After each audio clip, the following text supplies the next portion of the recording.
O ministro da Justiça, André Mendonça, ingressou com um habeas corpus para impedir que o ministro da Educação, Abraham Weintraub, seja preso caso se recuse a prestar depoimento à Polícia Federal.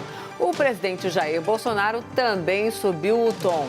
Bolsonaro questionou as decisões monocráticas do Supremo, como a que resultou na operação contra as fake news. O presidente afirmou: ordens absurdas não se cumprem. O tema do grande debate de hoje tem dois questionamentos. O primeiro: o presidente pode não cumprir decisão judicial que considere absurda? O segundo: decisões do STF ferem a liberdade de expressão? Os nossos debatedores são Augusto de Arruda Botelho, advogado especialista em direito penal. Boa noite, Augusto. Boa noite, Mona Lisa. Boa noite, Caio. E Caio Coppola, bacharel em Direito e comentarista político. Boa noite, Caio. Boa noite, Mona Lisa. Boa noite, doutor Augusto. Boa noite, espectador da CNN. Então, hoje quem começa? Você, Augusto, suas primeiras considerações, por favor. Boa noite a todas e todos.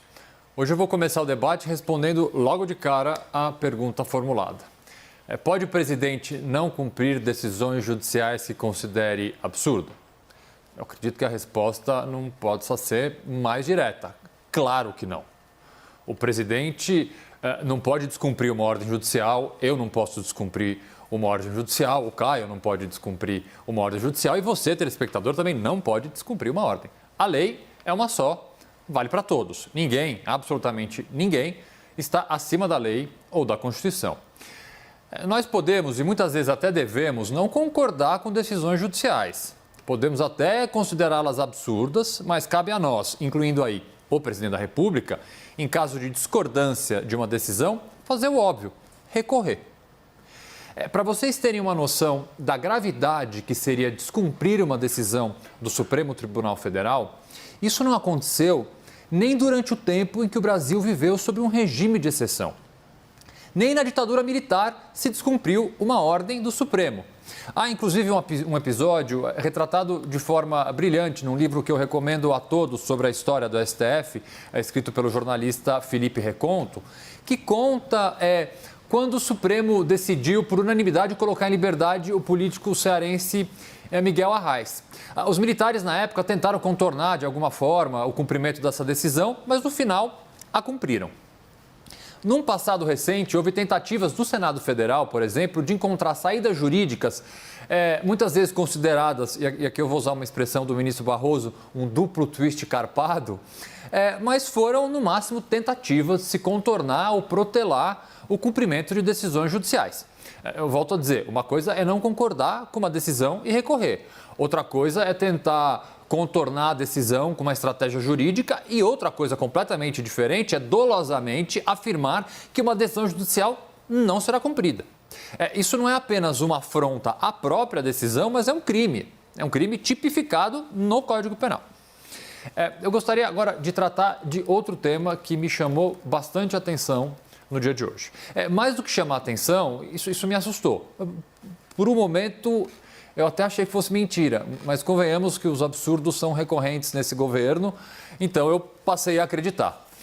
O ministro da Justiça e Segurança Pública, André Mendonça, impetrou um habeas corpus perante o Supremo Tribunal Federal e inaugurou, na história do nosso país, uma figura que até então inexistia. Um ministro de Estado usando o seu cargo para pessoalmente defender abertamente interesses de terceiros. Que fique claro, eu tenho um enorme respeito pela história e pela pessoa de André Mendonça. Mas o que ele fez hoje é mais do que inacreditável, é inconcebível. É importante fazer um parênteses.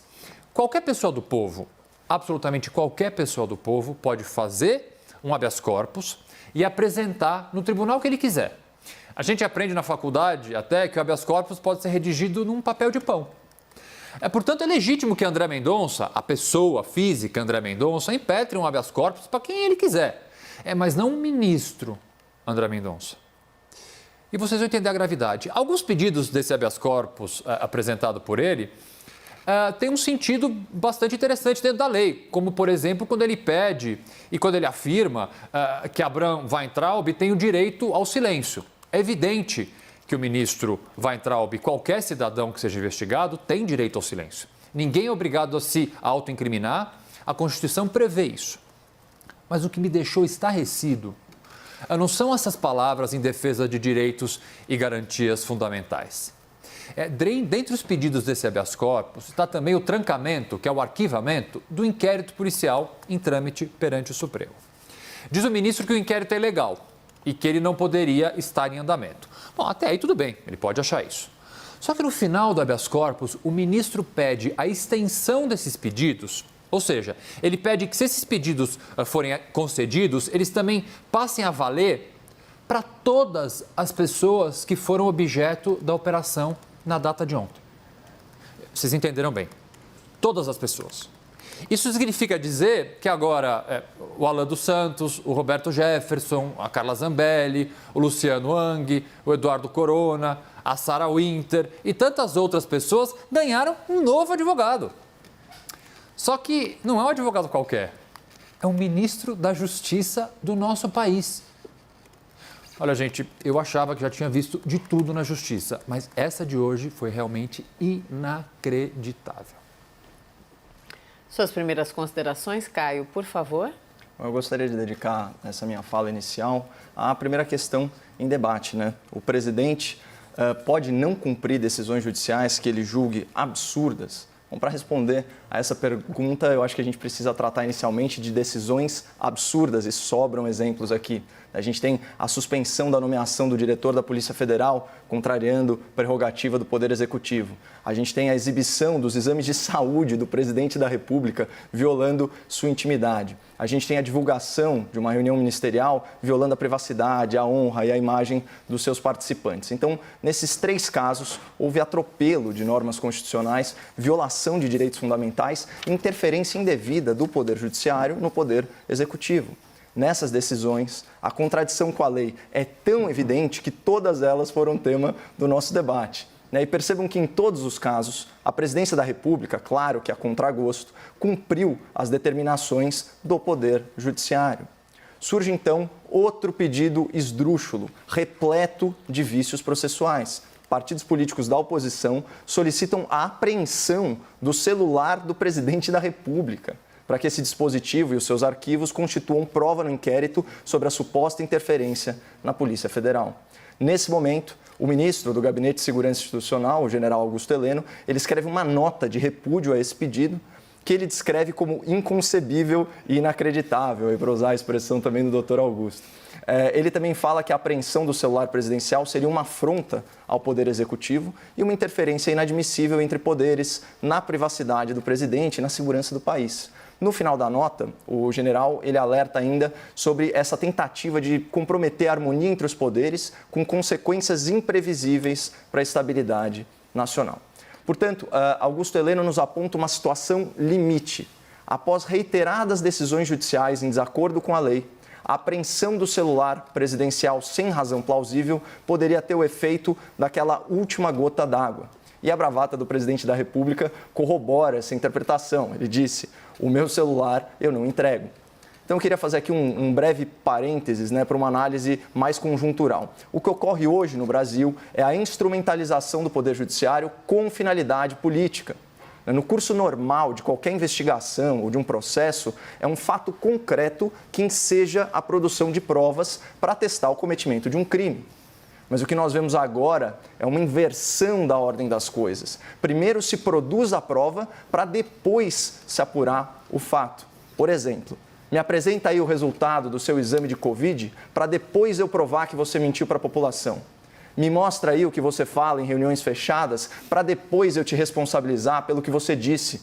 E me dá aqui o teu celular para eu ver se eu acho alguma coisa errada e depois te processar por isso. Pessoal, isso é golpismo travestido de investigação. Isso é perseguição disfarçada de processo judicial. Então, antes de responder à questão inicial, eu quero deixar muito claro aqui. As decisões judiciais que eu comentei são, claro que na minha opinião, ilegais e inconstitucionais. E seria um absurdo o decano do STF acolher o pedido de apreensão do celular do presidente, especialmente depois do parecer desfavorável do Procurador-Geral da República nesse sentido. Mas aí vem o grande dilema. O presidente tem direito a não cumprir uma decisão judicial absurda? é aqui, como conservador, eu me vejo preso à lei. Não existe justificativa legal para que um presidente da República descumpra uma ordem judicial, por mais injusta que ela seja. Vou concordar com o doutor Augusto.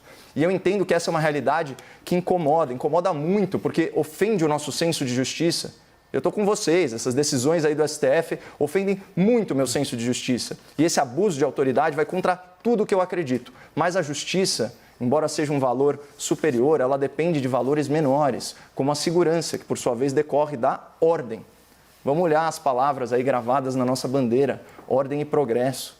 Isso é, na verdade, a abreviação, né, do lema positivista do Augusto Comte. O amor por princípio e a ordem por base, o progresso por fim. O que a gente extrai disso? Sem a ordem, lá na base, que é a ordem? O respeito às leis e aos procedimentos de reforma das leis, atingir a justiça é impossível. E a busca pela justiça não justifica o descumprimento de uma decisão judicial, né? Não no Estado democrático de direito. Tanto que Goethe, o escritor e estadista alemão, ele disse: alguma injustiça é preferível à desordem. Vou repetir isso: alguma injustiça é preferível à desordem. Então eu espero sinceramente que o presidente e o general sigam aí esse norte moral e assimilem um pouco de injustiça em nome de evitar muita desordem. Até porque há outras formas, né, de combater esses desatinos do Supremo Tribunal Federal sem precisar recorrer à desobediência institucional. Por exemplo, mobilizando parlamentares para que se retome a CPI da Lava Toga. Lembram disso? E para que se apreciem os pedidos de impeachment dos ministros do STF que estão mofando nas gavetas do presidente do Senado.